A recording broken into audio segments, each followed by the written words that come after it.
Hello all, it is Miss Mooney here. It is our first day of e-learning for your class. So, kind of like I said on Schoology, some of the chapters from our book, Rocket Boys, are going to be read aloud and some of them will not. So, we're just going to dive into it. Chapter 1, Coalwood.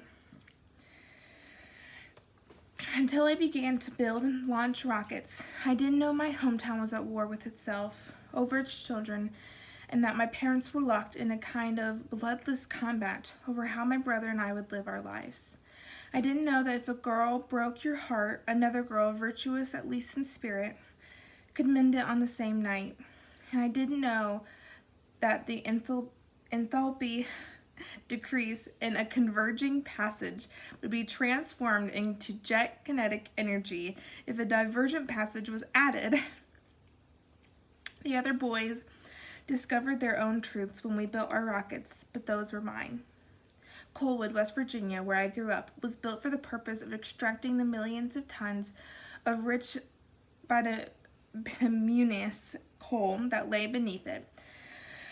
In 1957, when I was 14 years old and first began to build my rockets, there were nearly 2,000 people living in Coalwood. My father, Homer Hickam, was the mine superintendent, and our house was situated just a few yards from the mine's entrance, a vertical shaft 800 feet deep. From the window of my bedroom, I could see the black steel tower that sat over the shaft and the comings and goings of the men who worked at the mine. Another shaft with railroad tracks leading up to it was used to bring out the coal. The structure for lifting and sorting and dumping the coal was called the tipple. Every weekday, and even on Saturday when times were good, I could watch the black coal cars rolling beneath the tipple to receive their massive loads, and then smoke-spouting locomotives straining to pull them away. All through the day, the heavy thump of the locomotive's steam pistons thundered down our narrow valleys, the town shaking to the crescendo of grinding steel as the great trains accelerated. Clouds of coal dust rose from the open cars, invading everything, seeping through windows and creeping under doors. Throughout my childhood, when I raised my blanket in the morning, I saw black sparkling powder float off it. My socks were always black with coal dirt when I took my shoes off at night. Our house, like every house in Coalwood, was company owned. The company charged a small monthly rent automatically deducted from the miners' pay. Some of the houses were tiny and single-storied with only 1 or 2 bedrooms. Others were big 2-story duplexes built as boarding houses for bachelor men in the booming 1920s. And later sectioned off as individual family dwellings during the Depression. Every 5 years, all the houses in Coalwood were painted a company white, which the blowing coal soon tinged gray. Usually in the spring, each family took it upon themselves to scrub the exterior of their house with hoses and brushes. Each house in Coalwood had a fenced square of yard. My mother, having a larger yard than most to work with, planted a rose garden. She hauled in dirt from the mountains by the sackful, slung over her shoulder, and fertilized, watered, and manicured each bush with exceeding care. During the spring and summer, she was rewarded with bushes filled with great blood-red blossoms, as well as dainty pink and yellow buds, spatters of brave color against the dense green of the heavy forest that surrounded us and the gloom of the black and gray mine just up the road. Our house was on a corner where the state highway turned east toward the mine. A company paved road went the other way to the center of town. Main Street, as it was called, ran down a valley so narrow in places that a boy with a good arm could throw a rock from one side of it to the other.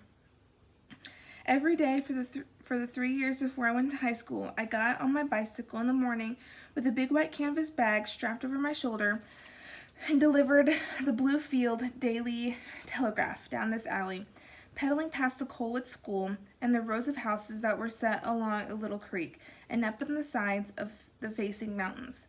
A mile down Main was a large hollow in the mountains, formed where 2 creeks intersected. Here were the company offices and also the company church, a company hotel called the Clubhouse, the post office building, which also housed the company doctor and the company dentist, and the main company store, which everybody called the big store. On an overlooking hill was the turreted mansion occupied by the company general superintendent, a man sent down by our owners in Ohio to keep an eye on their assets. Main Street continued westward between two mountains, leading to clusters of miners' houses we called Middletown and Frog Level.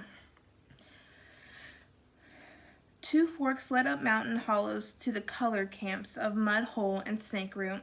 There the pavement ended, and rutted dirt roads began. At the entrance to Mud Hole was a tiny wooden church presided over by Reverend Little Richard. He was dubbed Little because of his resemblance to the soul singer. Nobody but Mud Hole Hollow subscribed to the paper, but whenever I had an extra one, I always left it at the little church, and over the years the Reverend Richard and I became friends. I loved it when he had a moment to come out on the church porch and tell me a quick Bible story while I listened astride my bike, fascinated by his sonorous voice. I especially admired his description of Daniel in the lion's den, when he acted out with bug-eyed astonishment the moment Daniel's captors looked out and saw their prisoner lounging around in the pit with his arm around the head of a big lion. I laughed appreciatively. That Daniel, he knew the Lord. The Reverend summed up with a chuckle while I continued to giggle, and it made him brave. How about you, Sonny? Do you know the Lord? I had to admit, I wasn't certain about that. But the Reverend said it was all right. God looks after fools and drunks, he said with a big grin that showed off his gold front tooth. And I guess he'll look after you too, Sonny, Hickam. Many a time in the days to come, when I was in trouble, I would think of Reverend Richard and his belief in God's sense of humor and his fondness for ne'er-do-wells. It didn't make me as brave as old Daniel, but it always gave me at least a little hope the Lord would let me scrape by. The company church, the one most of the white people in town went to, was set down on a little grassy knob. In the late 1950s, it came to be presided over by a company employee, Reverend Josiah Lanier, who also happened to be a Methodist. The denomination of the preacher the company hired automatically became ours too. Before we became Methodists, I remember being a Baptist, and once for a year, we caught some kind of Pentecostal. The Pentecostal preacher scared the women, hurling fire and brimstone and warnings of death from his pulpit. When his contract expired, we got Reverend Lanier.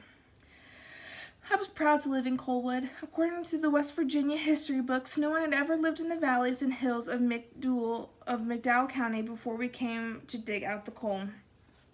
Up until the early 19th century, Cherokee tribes occasionally hunted in the area, but found the terrain otherwise too rugged and uninviting. Once, when I was 8 years old, I found a stone arrowhead embedded in the stump of an ancient oak tree up on the mountain behind my house. My mother said a deer must have been lucky some long ago day. I was so inspired by my find that I invented an Indian tribe called the Colhicans. I convinced the boys I played with, Roy Lee, Odell, Tony, and Sherman, that it had really existed. They joined me in streaking our faces with berry juice and sticking chicken feathers in our hair. For days afterward, our little tribe of savages formed raiding parties and conducted massacres throughout Colwood. We surrounded the clubhouse, and with birch branch bows and invisible arrows, picked off the single miners who lived there as they came in from work. To indulge us, some of them even fell down and writhed convincingly on the clubhouse's vast manicured lawn. When we set up an ambush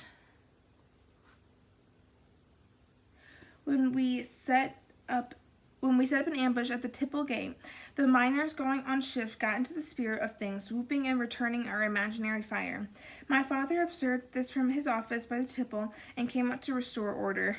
Although the Colhicans escaped into the hills, their chief was reminded at the supper table that night that the mine was for work, not play. When we ambushed some older boys, my brother Jim among them, who were playing cowboys up in the mountains, a great mock battle ensued until Tony, up in a tree for a better line of sight, stepped on a rotted branch and fell and broke his arm. I organized the construction of a litter out of branches, and we bore the great warrior home. The company doctor, Doc Lassiter, drove to Tony's house in his ancient Packard and came inside. When he caught the sight of us in our feathers and war paint, Doc said he was the heap of big medicine man. Doc set Tony's arm and put it in a cast. I remember still what I wrote on it. Tony, next time pick a better tree. Tony's Italian immigrant father was killed in the mine that same year. He and his mother left, and we never heard from them again. This did not seem unusual to me. A Coalwood family required a father, one who worked for the company. The company and Coalwood were one and the same. I learned most of what I knew about Coalwood history in my parents' early years at the kitchen table after the supper dishes were cleared. That was when Mom had herself a cup of coffee and Dad a glass of milk, and if they weren't arguing about one thing or the other, they would talk about the town and the people in it.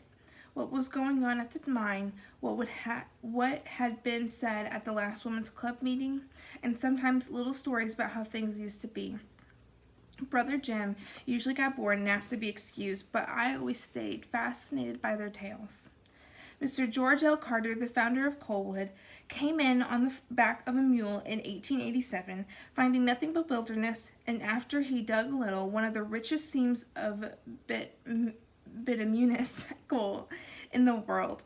Seeking his fortune, Mr. Carter bought the land from its absentee owners and began construction of a mine.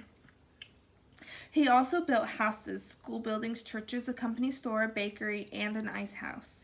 He hired a doctor and a dentist and provided their services to his miners and their families for free.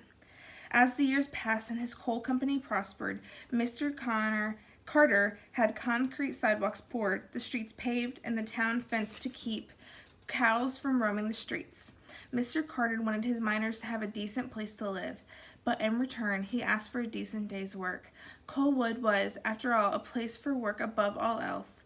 Hard, bruising, filthy, and sometimes deadly work. When Mr. Carter's son came home from World War I, he brought with him his Army commander, a Stanford University graduate of great engineering and social brilliance, named William Laird, who everyone in town called, with the greatest respect and deference, the captain.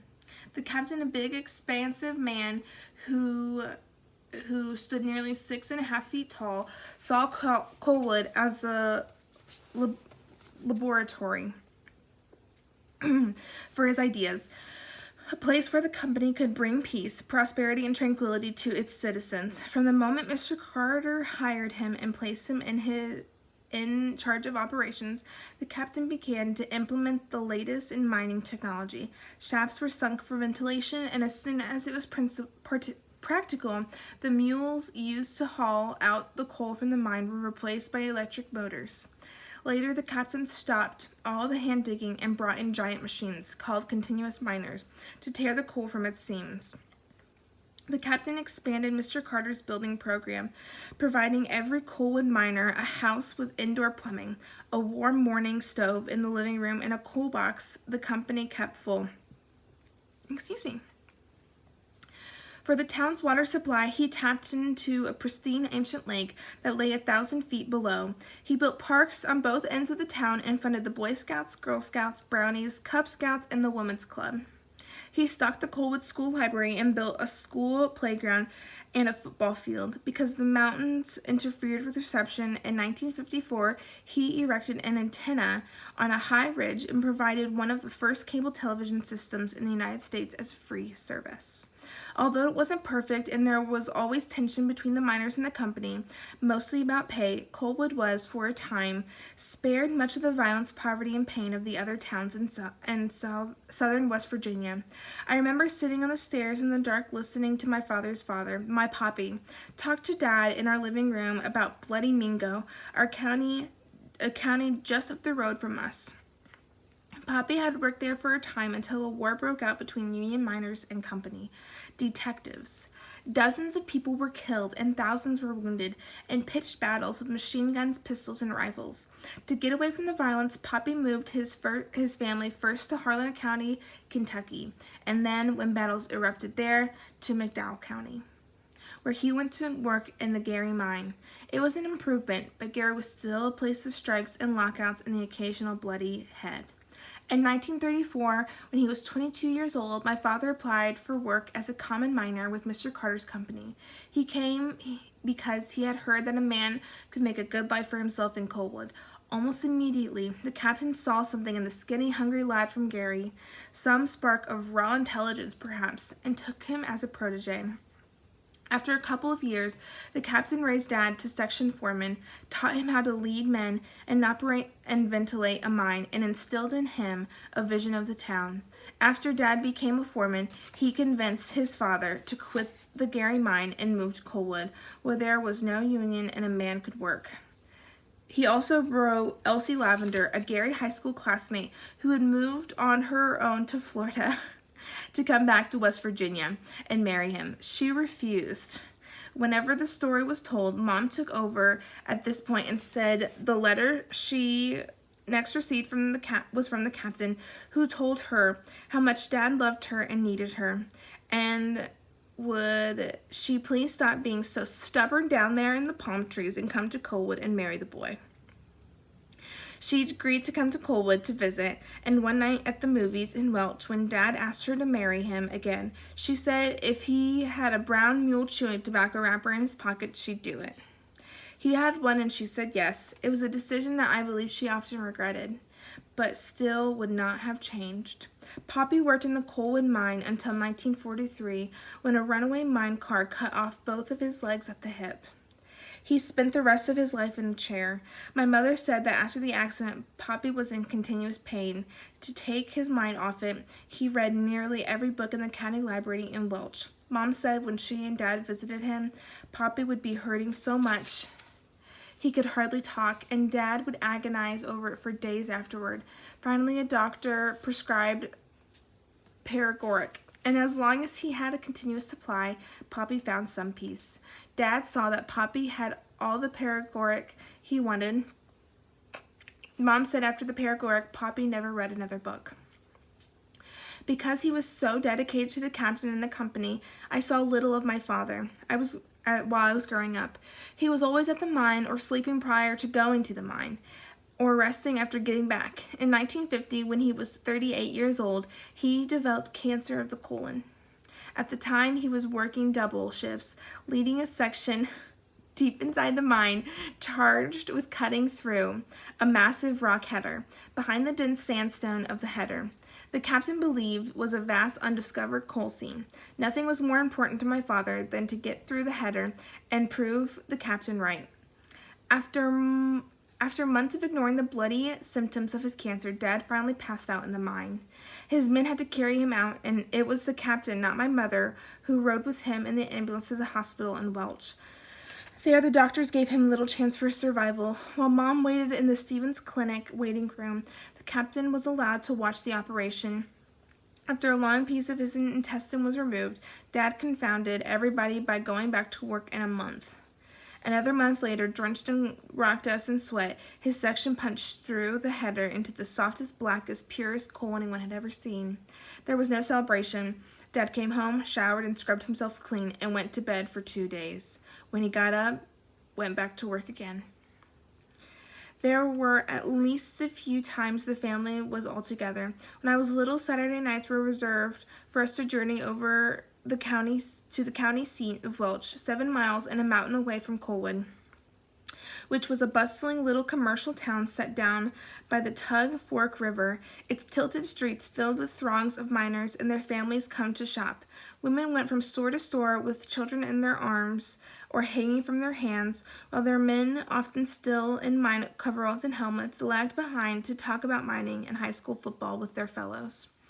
While Mom and Dad visited the stores, Jim and I were deposited at the Pocahontas Theater to watch cowboy movies and adventure serials with hundreds of other miners' kids. Jim would never talk to any of the others, but I always did. Finding out where the boy or girl who sat next to me was from, it always seemed exciting to me when I met somebody from exotic places like Keystone or Agar mining towns on the other side of the county. By the time I had visited and then watched a serial and a double feature and then been retrieved by my parents to walk around Welch to finish up mom's shopping, I was exhausted. I almost always fell sound asleep on the ride home in the back seat of the car. When we got back to Colwood, Dad would lift me over his shoulder and carry me to bed. Sometimes, even when I wasn't asleep, I pretended to be, just to know his touch. Shift changes in Colwood were daily major events. Before each shift began, the miners going to work came out of their houses and headed toward the tipple. The miners coming off shift, black with colder and sweat, formed another line going in the opposite direction. Every Monday through Friday, the lines formed and met at intersections until hundreds of miners filled our streets. In their coveralls and helmets, they reminded me of newsreels I'd seen of soldiers slogging off to the front. Like everybody else in Colwood, I lived according to the rhythms set by the shifts. I was awakened in the morning by the tramp of feet and the clunking of lunch buckets outside as the day shift went to work. I ate supper after Dad saw the evening shift down the shaft, and I went to sleep to the ringing of a hammer on steel and the dry hiss of an arc welder at the little tipple machine shop during the hoot owl shift. Sometimes, when we boys were still in grade school and tired of playing in the mountains, or dodgeball by the old garages, or straight base in the tiny clearing behind my house, we would pretend to be miners ourselves and join the men in their trek to the tipple. We stood apart in a knot and watched them strap on their lamps and gather their tools, and then a bell would ring, a warning to get in the cage. After they were swallowed by the earth, everything became eerily quiet. It was an unsettling moment, and the boys were always glad to get back to our games, yelling and brawling, a little louder than necessary to shatter the spell cast on us by the tipple. Colwood was surrounded by forests and mountains, and dotted with caves and cliffs and gas wells and fire towers and abandoned mines, just waiting to be discovered and rediscovered by me and the boys and girls I grew up with. Although our mothers forbade it, we also played around the railroad tracks. Every so often, somebody would come up with the idea of putting a penny on the track and getting it run over by the coal cars to make a big flat metal. We'd all do it, and then until we had used up our meager supply, stifling our laugh, we'd hand the crushed coppers across the counter at the company store for candy. The clerk, having seen this many times over the years, usually accepted our tender without comment. They probably had a stack of flat pennies somewhere in the company store offices collected over the decades. For a satisfying noise, nothing beat going up the Colwood School bridge and throwing pop bottles into the empty coal cars rolling into the tipple. When the coal cars were full and stopped beneath the bridge, some of the braver boys would even leap into them, plunging waist deep into the loose coal. I tried it once and barely escaped when the train suddenly pulled out. Bound for Ohio, I wallowed through the coal and climbed down the outside ladder of the car and jumped for it, skinning my hands, knees, and elbows in the packed coal around the track. My mother took no pity on me and scrubbed the coal dirt off me with a stiff brush and lava soap. My skin felt raw for a week. When I wasn't outside playing, I spent hours happily reading.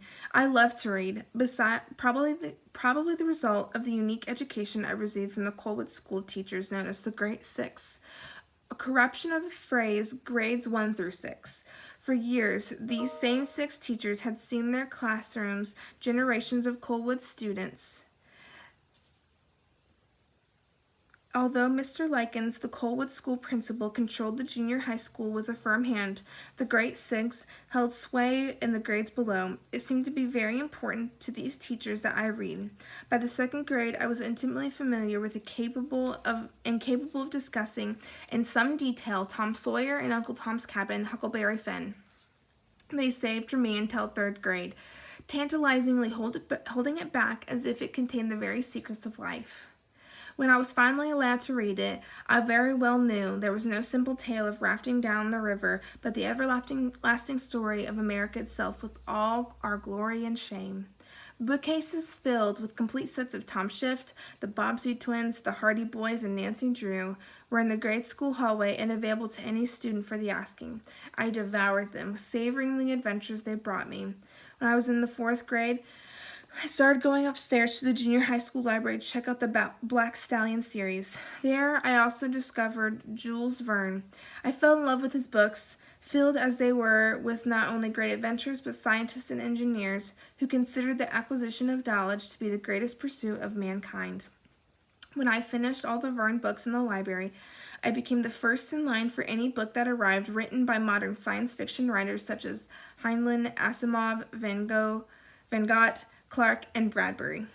I liked them all unless they branched out into fantasy. I didn't care to read about heroes who could read minds or walk through walls or do magic. The heroes I liked had courage and knew more real stuff than those who opposed them. When the Great Six inspected my library record and found it top-heavy with adventure and science fiction, they prescribed appropriate doses of Steinbeck, Faulkner, and F. Scott Fitzgerald. It seemed as if all through grade school I was reading two books, one for me and one for my teachers. For all the knowledge and pleasure they gave me, the books I read in childhood did not allow me to see myself past Colwood. Almost all the grown-up Colwood boys I knew had either joined the military services or gone to work in the mine. I had no idea what the future held in store for me. The only thing I knew for sure was my mother did not see me going to the mine. One time after Dad tossed her his check, I heard her tell him, "Whatever you make, Homer, it isn't enough." He replied, "It keeps a roof over your head." She looked at the check and then folded it up and put it in her apron pocket. "If you'd stop working in that hole," she said, "I'd live under a tree." After Mr. Cotter sold out, the company was renamed Olga Coal Company. Mom also called it Miss Olga. If anybody asked her where Dad was, she stayed with Miss Olga. She made it sound as if it was his mistress. Mom's family did not share her aversion to coal mining. All of her four brothers, Robert, Ken, Charlie, and Joe, were miners, and her sister Mary was the wife of a miner. Despite their father's hideous accident, my father's two brothers were also miners. Clarence worked in the Carita mine across the mountain from Colwood, and Emmett in mines around the county. Dad's sister Bernie married a Colwood miner, and they lived down across the creek near the big machine shops. But the fact that all of her family and my father's family were miners did not impress my mother. She had her own opinion, formed perhaps by her independent nature, or by her ability to see things as they really were, not as others, including herself, would wish them to be. In the morning, before she began her ritual battle against the dust, my mother could nearly always be found with a cup of coffee at the kitchen table in front of an unfinished mural of a seashore. She had been working on the painting ever since Dad took over the mine and we moved into the captain's house. By the fall of 1957, she had painted this in the sand and shells and much of the sky and a couple of seagulls. There was an indication of a palm tree going up too. It was as if she was painting herself another reality. From her seat at the table, she could reflect on her roses and bird feeders through the picture window the company carpenters had installed for her. Per her specification, it was angled so not a hint of the mine could be seen. I knew, even as a child, that my mother was different from just about everybody in Colwood. When I was around 3 years old, we were visiting Poppy in his little house up Warrior Mine Hollow, and he took me on his lap. That scared me, because he didn't have a lap, just an empty wrinkled blanket under where his legs should have been. I struggled in his thick arms while Mom hovered nervously nearby. "He's just like Homer," I remember toothless Poppy lisping to Mom while I squirmed. He called to my dad on the other side of the room, "Homer, he's just like you," but Mom anxiously took me from Poppy, and I clutched hard to her shoulder, my heart beating wildly from an unidentified terror. She carried me out onto the front porch, stroking my hair and hushing me. "No, you're not." She crooned just loud enough so only she and I could hear, "No, you're not." Dad slapped open the screen door and came out on the porch as if to argue with her. Mom turned away from him, and I saw his eyes, usually a bright hard blue, soften into liquid blots. I snuggled my face into her neck while Mom continued to rock and hold me, still singing her quietly incessant song, "No, you're not, no, you're not." All through my growing up years, she kept singing it. One way or the other, it was only when I was in high school and began to build my rockets that I finally understood why. That's chapter 1.